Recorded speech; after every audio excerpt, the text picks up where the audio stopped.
Et si Joseph vivait aujourd'hui? Et si cet homme aux rêves si grands, aux blessures si profondes, traversait notre monde moderne, un monde de réseaux sociaux, de compétition, de trahison et d'opportunités? Et si son histoire n'était pas simplement celle d'un jeune Hébreu perdu en Égypte, mais celle d'un jeune d'aujourd'hui, perdu dans la foule, cherchant encore à comprendre pourquoi Dieu l'a mis sur cette terre? Joseph. Ce nom résonne comme un symbole d'espérance et de fidélité. C'est l'histoire d'un homme que tout aurait dû détruire, mais que Dieu a choisi d'élever. C'est l'histoire d'un rêve brisé, que Dieu a transformé en destinée. Alors aujourd'hui, posons-nous une question. Si Joseph vivait en 2025, comment vivrait-il sa foi, ses rêves, ses combats, ses tentations?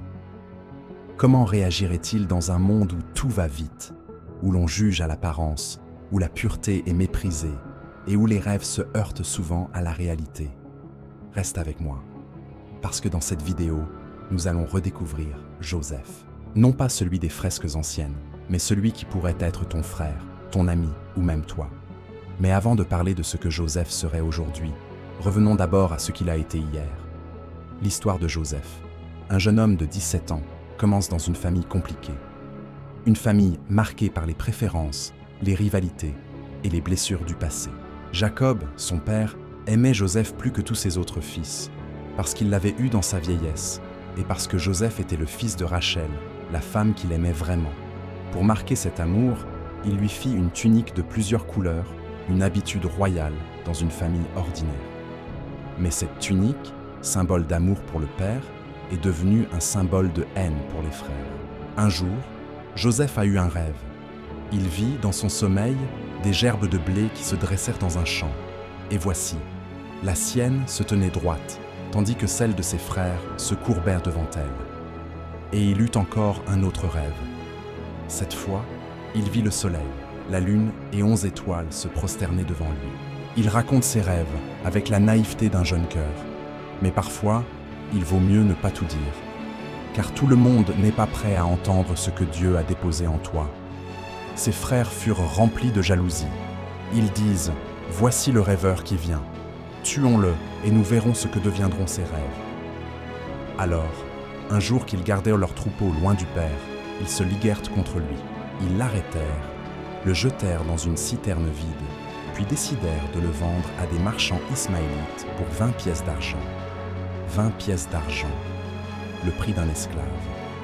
Le même prix, des siècles plus tard, pour un autre vendu, Jésus. Joseph fut emmené en Égypte. Un adolescent, arraché à sa terre, vendu comme un objet, et séparé de tout ce qu'il connaît. Mais ce qu'il ignorait, c'est que ce voyage vers l'inconnu était en réalité le début de son destin. En Égypte, il fut acheté par Potiphar, un officier du Pharaon. Et là, dans une maison étrangère, Joseph fit ce qu'il savait faire de mieux, être fidèle. Fidèle dans le peu, fidèle même quand personne ne le regarde. La Bible dit « L'Éternel fut avec Joseph, et tout ce qu'il faisait, l'Éternel le faisait prospérer. » Mais là où il y a faveur, il y a aussi jalousie. La femme de Potiphar, attirée par la beauté de Joseph, voulait le séduire. Jour après jour, elle le pressait. Mais Joseph répondit « Comment ferais-je un si grand mal et pécherais-je contre Dieu ?» Refus après refus, elle finit par lui tendre un piège. Un jour, elle attrapa son manteau et cria au viol. Et celui qui avait résisté à la tentation se retrouva jeté en prison, victime d'un mensonge. La prison aurait pu être la fin. Mais pour Joseph, c'était un nouveau commencement. Car même là, Dieu ne l'avait pas abandonné. Il a trouvé grâce aux yeux du chef de la prison et est devenu responsable des autres détenus. Un jour, 2 prisonniers eurent des rêves, le chef des échansons et le chef des panetiers du roi. Et Joseph, inspiré par Dieu, leur en donna l'interprétation. L'un serait restauré, l'autre pendu. Tout arrive exactement comme il l'avait dit. Mais quand le premier fut libéré, il oublia Joseph. 2 longues années de silence s'écoulèrent. Mais quand le premier fut libéré, il oublia Joseph.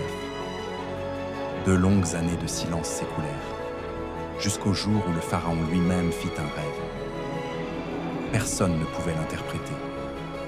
Et soudain, les chansons se souvinrent. Il y a, dans la prison, un homme qui interprète les rêves. Joseph fut appelé. Rasé, lavé, vêtu de vêtements neufs, il entre devant le Pharaon. Et là, dans ce palais où se jouait le destin d'un empire, un ancien esclave devint interprète du roi. Pharaon raconta son rêve. 7 vaches grasses dévorées par 7 vaches maigres. 7 épis pleins dévorés par 7 épis vides. Et Joseph dit, « Ce que Dieu a révélé, c'est qu'il y aura 7 années d'abondance, suivies de 7 années de famine. » Puis, il ajouta avec sagesse, « Que le roi cherche un homme sage et prudent, et qu'il établisse des administrateurs pour stocker les récoltes. » Pharaon le regardait et dit, « Trouverions-nous un homme comme celui-ci, ayant en lui l'esprit de Dieu ?» Et en un instant, le prisonnier devint ministre. Le captif est devenu gouverneur. Le rejeté est devenu le 2e homme du royaume. Les années passèrent. La famine frappa le monde, jusqu'en Canaan. Et un jour, les frères de Joseph vinrent en Égypte pour acheter du blé. Ils se prosternèrent devant lui, sans savoir que c'était lui, le rêveur qu'ils avaient vendu. Les rêves de Joseph ultérieurs de s'accomplir. Mais au lieu de se venger, il pardonne. Il pleura, il embrassa ses frères et leur dit ces paroles immortelles. « Vous avez conservé mes dictées de me faire du mal, mais Dieu l'a changé en bien, pour accomplir ce qui arrive aujourd'hui, pour sauver la vie d'un grand nombre d'hommes. » Et c'est ainsi que se termine l'histoire biblique de Joseph. Un homme qui a tout perdu, sauf sa foi. Un homme qui a connu la trahison, l'esclavage, la prison, mais qui a compris que la main de Dieu écrit droit même sur les lignes tordues. Joseph, le rêveur qui a traversé la nuit, l'homme que la douleur a préparé pour la destinée, celui que Dieu a transformé de victime en instrument de salut. Et maintenant, fermons les yeux un instant. Imaginons que Joseph n'a vécu pas en Égypte, mais ici, dans notre monde, en 2025. Un monde connecté, rapide, bruyant. Un monde où les rêves se mesurent en abonnés, en vues, en likes. Un monde où la fidélité semble dépassée et où la trahison se cache souvent derrière un sourire. Si Joseph vivait aujourd'hui, ce serait peut-être un jeune homme ordinaire. Il aurait des projets, des ambitions, une vision différente. Il croirait encore en un monde meilleur, en un avenir façonné par Dieu, pas par le hasard. Mais très vite, il se heurterait à la réalité, les moqueries, les comparaisons, les critiques. Ses frères d'aujourd'hui seraient ses amis ou proches qui ne supportent pas de le voir différent. Il dirait « J'ai un rêve. Je crois que Dieu m'appelle à faire quelque chose de grand. » Et eux répondraient « T'as trop d'ambition. Redescends sur terre. » Oui, si Joseph vivait aujourd'hui, il serait ce jeune incompris, étiqueté, jugé. Mais comme dans la Bible, Dieu n'aurait pas besoin que tout le monde croie en lui. Il suffirait que Joseph y croie. Les frères de Joseph, en 2025, n'auraient pas besoin d'un puits pour le jeter. Un simple tweet, un message, une rumeur suffirait à le briser. Aujourd'hui, les trahisons sont plus subtiles. Peut-être c'est un collègue qui diffuse des rumeurs contre toi. Peut-être c'est un ami de longue date qui t'abandonne dans ta faiblesse. Et toi aussi, peut-être, tu as connu ça. La trahison d'un ami, les moqueries d'un proche, les portes qui se ferment sans raison. Mais regarde, Joseph, chaque rejet l'a rapproché un peu plus de son appel. Car parfois, Dieu permet qu'on te rejette, pour t'obliger à changer de direction. Si Joseph vivait aujourd'hui, la femme de Potiphar aurait peut-être un autre nom.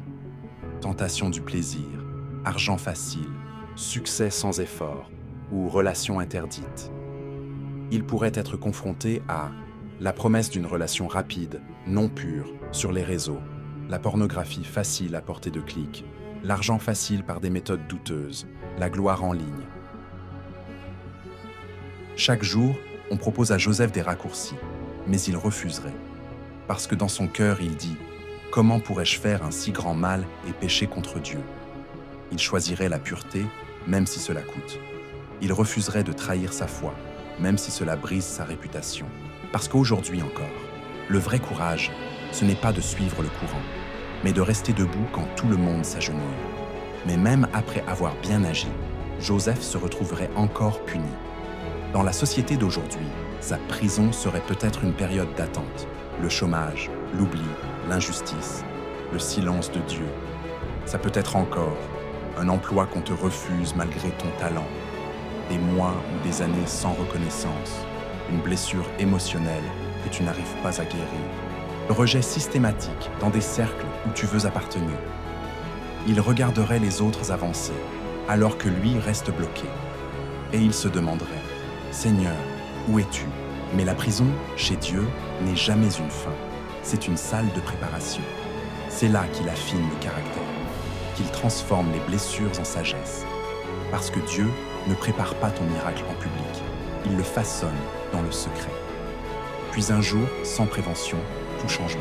Une opportunité s'ouvre, un appel inattendu, une porte que seul Dieu pouvait ouvrir. Et soudain, celui qu'on avait oublié devient celui dont on a besoin. Quand ton heure arrive, même tes ennemis doivent te témoigner. Dieu ne l'a pas élevé malgré ses blessures. Il l'a élevé à travers elle. Quand Joseph revoit ses frères, tout aurait pu recommencer. La haine, la rancune, la vengeance. Mais non, vous aviez médité de me faire du mal, mais Dieu l'a changé en bien. Et si Joseph vivait aujourd'hui, il posterait peut-être ceci sur ses réseaux. Ceux qui m'ont brisé ont servi à me construire. Ceux qui m'ont trahi m'ont conduit à mon destin. Parce que pardonner, ce n'est pas oublier. C'est refuser de rester esclave du passé. Alors, si tu m'écoutes aujourd'hui, sache que ton histoire n'est pas finie. Que la fausse, la trahison, la prison ou l'attente ne sont pas le dernier chapitre de ta vie. Le Dieu de Joseph est encore le même. Celui qui change les saisons, celui qui fait éclore les rêves au bon moment. Dieu ne t'a pas oublié, il te prépare. Et peut-être que ce que tu vis aujourd'hui est exactement ce dont tu auras besoin demain. Joseph n'a jamais couru après la gloire, il a juste été fidèle, et Dieu a fait le reste.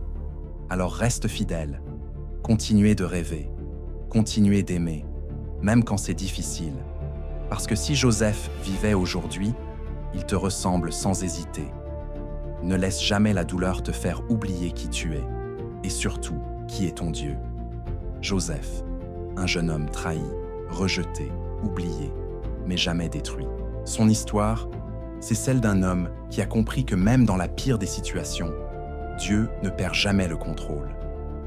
S'il vivait aujourd'hui, il ne chercherait pas la vengeance sur ses frères, ni à faire payer ceux qui l'ont méprisé. Il leur ressemble. Ce que vous avez voulu pour mon mal, Dieu l'a transformé en bien. Et cette parole serait un rappel pour nous tous. Peu importe ce que les autres disent, Dieu a le dernier mot. Dans notre génération où beaucoup veulent la réussite sans épreuve, Joseph nous enseignerait la patience. Dans un monde où la trahison détruit les cœurs, il nous parlerait du pardon. Et face à une société obsédée par l'image et la reconnaissance, il nous rappellerait que l'intégrité précède la gloire. Oui, si Joseph vivait aujourd'hui, il ne serait peut-être pas dans un palais d'Égypte, mais peut-être dans une entreprise, une école, une cité, un lieu oublié, là où Dieu l'aurait placé pour briller sans compromis. Alors à toi qui regardes cette vidéo, souviens-toi, ton puits n'est pas la fin de ton histoire. Ta prison n'est qu'un passage vers ta destinée. Et ton Égypte peut devenir le lieu où Dieu te fera triompher. Reste fidèle, même dans le secret. Reste pur, même dans la tentation. Reste patient, même dans l'attente. Parce qu'un jour, comme Joseph, tu comprendras que tout avait un sens. Et ce jour-là, tu diras toi aussi, Dieu m'a fait oublier ma douleur et m'a fait fructifier là où j'avais souffert. Si ce message t'a parlé, si l'histoire de Joseph t'a inspiré ou t'a rappelé que Dieu n'oublie jamais ses promesses, alors prends quelques secondes pour liker cette vidéo, la partager à quelqu'un qui en a besoin et surtout t'abonner à la chaîne. Chaque semaine, on redécouvre ensemble ce que la Bible nous dirait, si elle parlait aujourd'hui.